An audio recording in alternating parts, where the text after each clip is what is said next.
আমরা আমাদের এলাকা সম্পর্কে বলে থাকি ধান নদী খাল এই তিন নিয়ে আমাদের বরিশাল। নদীবেষ্টিত এই জায়গা সম্পর্কে যে এখানে উপকূলীয় বিষয়ক মন্ত্রণালয়ের যে বিশেষ বিবেচনা নেওয়া হয়েছে, এই দক্ষিণ অঞ্চলের উপকূলীয় জেলা পটুয়াখালীর বাউফল আমাদের একটি অত্যন্ত নদীবেষ্টিত জায়গা, যেখানে তেঁতুলিয়া এবং লোহালিয়া নদীর তীরবর্তী প্রায় 60টা ইউনিয়ন, তার মধ্যে 4টা ইউনিয়ন অত্যন্ত ভয়াবহ নদী ভাঙনে বিপর্যস্ত। উপজেলা নাজিরপুর, কালাইয়া, চন্দ্রদ্বীপ, কেশবপুর, ধুলিয়া, এদিকে কাছিপাড়া সহ নদীগর্ভে প্রায় এগুলো বিলীন হওয়ার পথে, প্রতিনিয়ত মানবিক, সামাজিক এবং অর্থনৈতিকভাবে বিপর্যস্ত হয়ে যাচ্ছে। নদী ভাঙনের ফলে আমাদের কবরস্থান সহ মসজিদ, মাদ্রাসা, স্কুল, মন্দির এগুলো আমাদের ভাঙনে বড় বড় অঞ্চলগুলো ইতিমধ্যে চলে গেছে।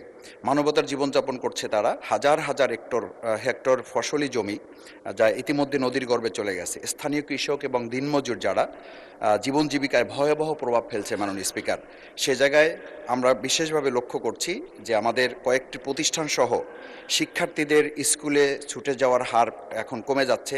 কমিউনিটি হাসপাতাল, স্থানীয় বাজার, এমনকি মানুষের শেষ চিহ্ন কবরও নদীতে বিলীন হয়ে গেছে।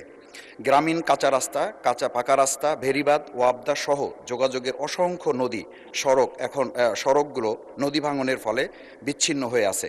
বিশেষ করে নাজিরপুর, কচুয়া, ডালিমা, নিমদি, তাঁতেরকাঠি এলাকার 7 কিলোমিটার এলাকা একেবারেই ঝুঁকিপূর্ণ অবস্থায় রয়েছে। মাননীয় সদস্য, আমি শেষ যে লাইনটা বলছি, একটা সংক্ষিপ্ত প্রশ্ন করুন। যে সিসি ব্লক এবং র্যাপের মাধ্যমে এই জায়গাটাকে আমাদের যে প্রকল্প এখানে নেওয়া হয়েছে উপকূল বিষয়ক মন্ত্রণালয়ের আওতায় নিয়ে এসে এই সমস্যাগুলোর সমাধানে মাননীয় প্রধানমন্ত্রী তার জায়গা থেকে উদ্যোগ গ্রহণ করবেন কিনা এ বিষয়ে আপনাদের কাছে মাননীয় স্পিকার আপনার মাধ্যমে বিনয়ের সাথে জানতে চাচ্ছি।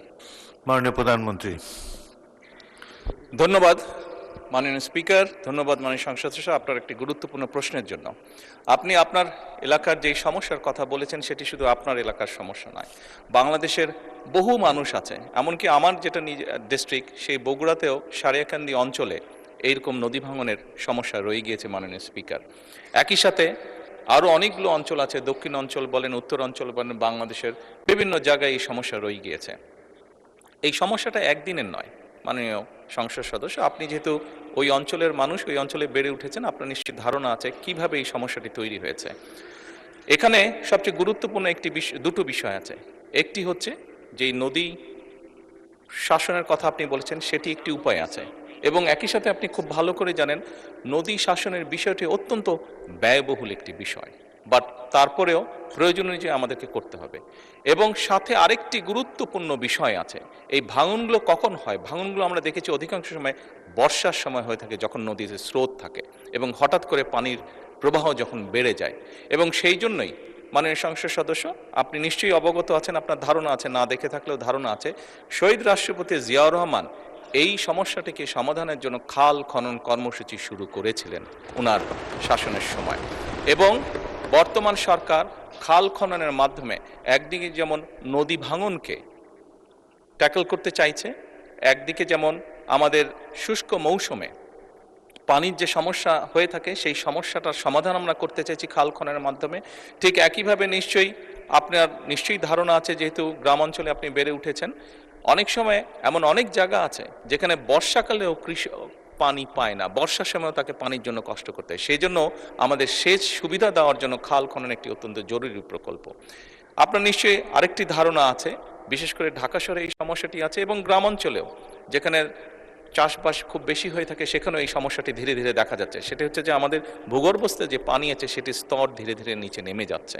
এই সবগুলো বিষয়কে যদি আমরা অ্যাড্রেস করতে চাই, তাহলে অবশ্যই নদী শাসন যেমন একটি প্রয়োজন নদী ভাঙনকে রোধ করার জন্য, ঠিক নদীতে যখন পানির প্রবাহ বেড়ে যায়, স্রোত বেড়ে যায়, যার কারণে নদী ভাঙন হয়ে থাকে, সেই স্রোতটিকে যাতে আমরা মোটামুটি কন্ট্রোলে আনতে পারি, সেই পানিটিকে যাতে আমরা পানিতে যেটা হঠাৎ করে পানি বেড়ে যায় বর্ষার সময়, সেটিকে যাতে আমরা ঠিকভাবে সারা দেশে ছড়িয়ে দিতে পারি, সেই জন্য খাল খনন কর্মসূচিটা অত্যন্ত গুরুত্বপূর্ণ।